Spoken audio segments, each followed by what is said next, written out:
ជំរាបសួរសួស្តីបងប្អូនទាំងអស់គ្នាថ្ងៃនេះខ្ញុំមានតំណែងថ្មីសារតែគុំមីនស៊ីនមុនហ្នឹងគឺបានបើកឲ្យជនបរទេសទាំងអស់នៅក្នុងប្រទេសកូរ៉េចាជនបរទេសដែលរស់នៅក្នុងប្រទេសកូរ៉េទាំងអស់គ្នាចាអាចបញ្ចេញមតិយោបល់របស់ខ្លួនចូលទៅក្នុងប្រអប់សារនោះបានដូចគ្នាអញ្ចឹងវាជាឱកាសល្អមួយដែលបងប្អូនអាចបញ្ចេញយោបល់របស់យើងចូលទៅក្នុងនោះបានចាដំបូងបងប្អូនចូលទៅក្នុង Google បន្ទាប់មកយើងវាយពាក្យថា e-paper ចា e-paper ចាបន្ទាប់មកបងប្អូននឹងឃើញផ្ទាំងបែបនេះហើយចាផ្ទាំងបែបនេះមួយគឺខាងលើគេដាក់ថា Kumin Shinmungo ហ្នឹងបើយើងคลิกទៅកន្លែងហ្នឹងគឺសម្រាប់ជនជាតិកូរ៉េណាបងប្អូនអញ្ចឹងបងប្អូនយកពាក្យខាងក្រោម e-people ហើយមាន link នេះមកវានឹងលោតផ្ទាំងបែបនេះមកចាបន្ទាប់ពីលោតផ្ទាំងបែបហ្នឹងបងប្អូននឹងឃើញអក្សរទាំងអស់នេះហើយជាភាសាអង់គ្លេសហើយខាងក្រោមនេះគឺដាក់ភាសាជាច្រើនដែលអាចឲ្យជនបរទេសតាមប្រទេសនីមួយៗជ្រើសរើសបានតែខ្លួនឯងនេះមកវានឹងលោតផ្ទាំងបែបនេះមកយើងយកជាភាសាខ្មែរក៏បានភាសាអង់គ្លេសក៏បានដែរបន្ទាប់មកคลิกមកខាងក្រោមអស់វាមករហូត scroll មករហូតមកបងប្អូនឃើញគេដាក់ថាចាបណ្ដឹងទៀមទានៅទីនេះអញ្ចឹងយើងចុចពាក្យថាបណ្ដឹងទៀមទា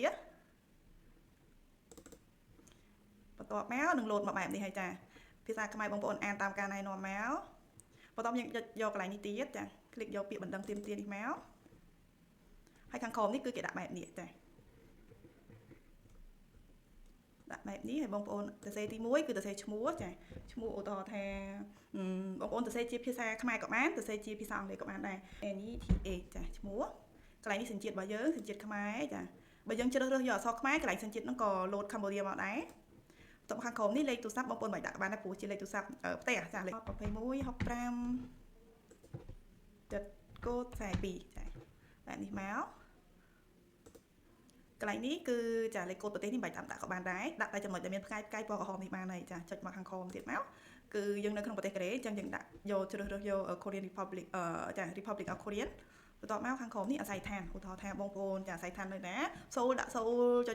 ក្រោយទៀតបើអក្សរអាស័យដ្ឋានបែបនេះដាក់តាមហ្នឹងមកដូចខ្ញុំសរសេរថាខាងគីដូណាំយ៉ាងជូថាឋានអីចឹងមកចាអាស័យដ្ឋាននេះគឺអាស័យដ្ឋានការិយាល័យវីសាថុកកម្ពុជា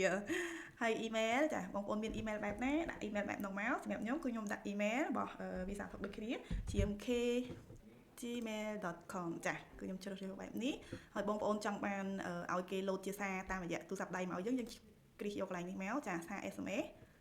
គេនឹងផ្ដល់ចម្លើយមកវិញដោយតាមរយៈ SMS របស់យើងអញ្ចឹងណាបងប្អូនចាទូរស័ព្ទដៃក៏ដូចជា email ហើយនិងគេហទំព័រនេះបងប្អូនចូលមើលនៅក្នុងហ្នឹងក៏បានឲ្យគេផ្ញើសារចូល SMS របស់យើងក៏បានឬមួយក៏ email ក៏បានដែរបន្ទាប់មកចំណងជើងចាចំណងជើងខ្ញុំបងប្អូនចង់សរសេរពីអីដាក់ពីហ្នឹងមកឥឡូវហ្នឹងដោយសារតែបងប្អូនយើងភាគច្រើនគឺអត់ពេញចិត្តជាមួយនឹង GNI ចា GNI នៅក្នុងពេលដែលយើងដូរវីសាដូចជា F2R អី GNI ឥឡូវនេះគឺឡើងដល់ចា35លានវ៉ុនហើយសាំឆុនអូបេកឡើងអញ្ចឹងការបដូរវីសាបើសិនជា GNI ឡើងពីមួយឆ្នាំទៅមួយឆ្នាំរហូតអញ្ចឹងធ្វើឲ្យជនបរទេសដែលមានឱកាសក្នុងការបដូរវីសាក៏គាត់ពិបាកនៅក្នុងការតម្រូវ GNI ដែរអញ្ចឹងឲ្យបងប្អូនអាចសរសេរតាក់ទងជាមួយនឹង GNI ជាភាសាខ្មែរក៏បានជាភាសាកូរ៉េក៏បានដែរចាពេលនេះវារៀងយូរហើយការបញ្យល់ក៏យ៉ាងវែងឆ្ងាយទៀតអញ្ចឹងកុំឲ្យបងប្អូនចាំយូរខ្ញុំនឹងចុចទៅខាងក្រោមទៀតឧទាហរណ៍យើងសរសេរអញ្ចឹងមកណាបងប្អូនពេលនេះវារៀងយូរហើយការបញ្យល់ក៏យ៉ាងវែងជូន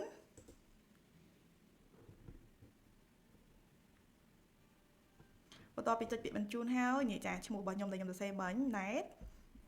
ចា email ដែលខ្ញុំបានដាក់នៅកន្លែងលោតមកកន្លែងនេះ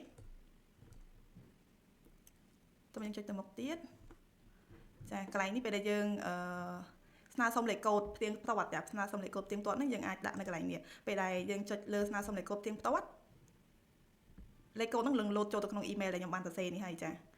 gmk.korea007@gmail.com ហ្នឹងលេខកូដនឹងលោតចូលទៅក្នុងហ្នឹងហើយបងប្អូនឆែកមើលនៅក្នុង email របស់យើងទៅយកលេខកូដហ្នឹងមកបំពេញនៅកន្លែងនេះចាយកលេខកូដមកបំពេញនៅកន្លែងនេះមកយើងចុចបញ្ជាក់ចឹងហើយយើងចុចបញ្ជាក់កន្លែងនេះបន្ថែមទៀតអញ្ចឹង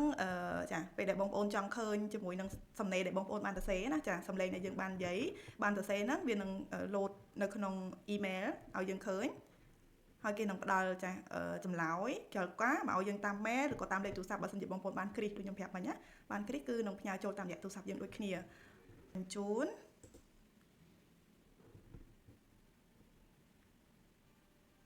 បន្ទាប់ពីចុចពាក្យបញ្ជូនហើយនេះចាឈ្មោះរបស់ខ្ញុំដែលខ្ញុំសរសេរមិញ net ចា email ដែលខ្ញុំបានដាក់នៅកន្លែងលោតមកកន្លែងនេះអញ្ចឹងវីដេអូនេះមានតែប៉ុណ្្នេះទេបងប្អូនជំរាបលាជួបគ្នានៅវីដេអូក្រោយទៀតចា